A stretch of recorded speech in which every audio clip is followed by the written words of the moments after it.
বাংলাদেশ জাতীয়তাবাদী দল বিএনপি।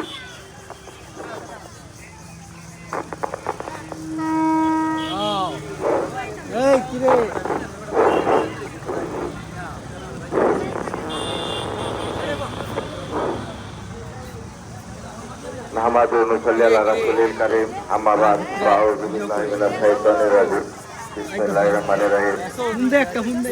বাংলাদেশ জামায়াত ইসলামী ১৪ ইউনিয়ন সরকার উদ্যোগে আজকের এই ইফতার মাহফিলে আয়োজিত সম্মানিত সভাপতি, মঞ্চে উপবিষ্ট সম্মানিত নেতৃবৃন্দ, উপস্থিত সম্মানিত উপস্থিতি, আসসালামু আলাইকুম। আজকে আমরা বাংলাদেশে এমন একটি সময়ে আমরা সেই ইফতার মাহফিল করতে যাচ্ছি। বিগত ৫ই আগস্টের পূর্বে এইভাবে বসে ইফতার করবো সেটা কোনোদিন কল্পনা করতে পারি নাই।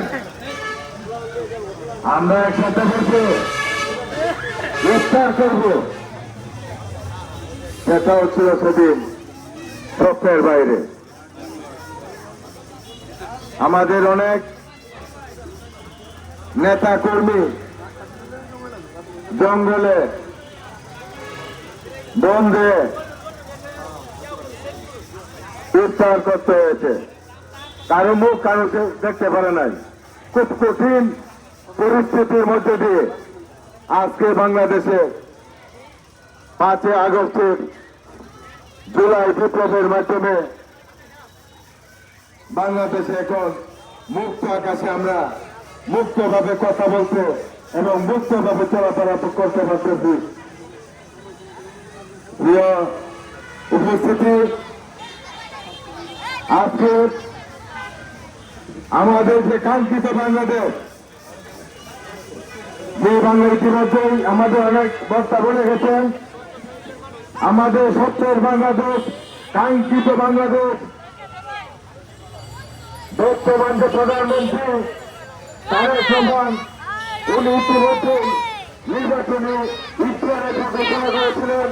সেই ঘোষণা মোতাবেক আলেম, মসজিদের আলেম, ইমাম রয়েছেন, তাদেরকে সরকারিভাবে সম্মানী ভাতা দেওয়া হবে। এটা কি আমাদের ইফতারের জন্য, দেওয়ার জন্য, প্রতিফলনের জন্য? বিগত ২৫ সরকার আমলে আমাদের আগে বোলারা কোন জায়গায় রোধ করতে পারে নাই, চলাফেরা করতে পারে নাই। এই ২৫ বছর বাংলাদেশ ধরা আর যাতে কোনোদিন ২৫ বাংলাদেশে রাজনীতি করতে না পারে, সেই আহ্বান রেখে আমরা কাঁধে কাঁধ মিলিয়ে দেশের সাথে উন্নয়নের কাজ করবো। সেই আশা করতে রেখে আমি আমার সঙ্গে আল্লাহ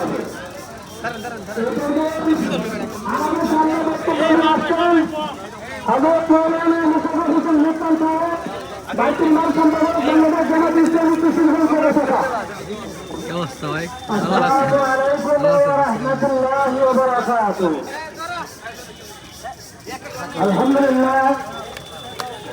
সর্বপ্রথম আমরা মহান রাব্বুল আলামিনের দরবারে স্বাধীনভাবে স্বাধীন করা অবস্থা আমাদেরকে ইফতার মাহফিলে ধর্ম নির্বিশেষে একত্রিত হওয়ার সৌভাগ্য করে দিয়েছেন। তার সকলে বলি আলহামদুলিল্লাহ। সালাম পাঠ করছি বিশ্ব মানবতার মুক্তির দূত বিশ্বনবী হযরত মুহাম্মদ মুস্তাফা সাল্লাল্লাহু আলাইহি ওয়াসাল্লামের উপর। আজকের এই ইফতার মাহফিলে উপস্থিত কিশোরগঞ্জ সদর উপজেলা ১৪ ইউনিয়ন কর্তৃক আয়োজিত ইফতার মাহফিলের সম্মানিত সভাপতি, মঞ্চে উপস্থিত প্রধান। বিসমিল্লাহির রহমানির রহিম। রব্বুল আলামিন সকলের মুক্তির আশা পূরণ করে দাও আল্লাহ।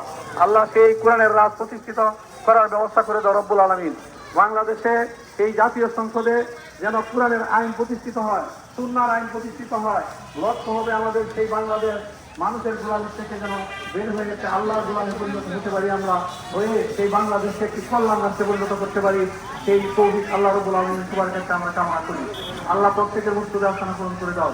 আজকে ইফতারকে কবুল করো রব্বুল আলামিন, সকল প্রকারের ভালো মুসিবত থেকে হেফাজত করো। আসমানি বলো আসমান মিটাও, জঙ্গি বলো জঙ্গি দাফন করে দাও।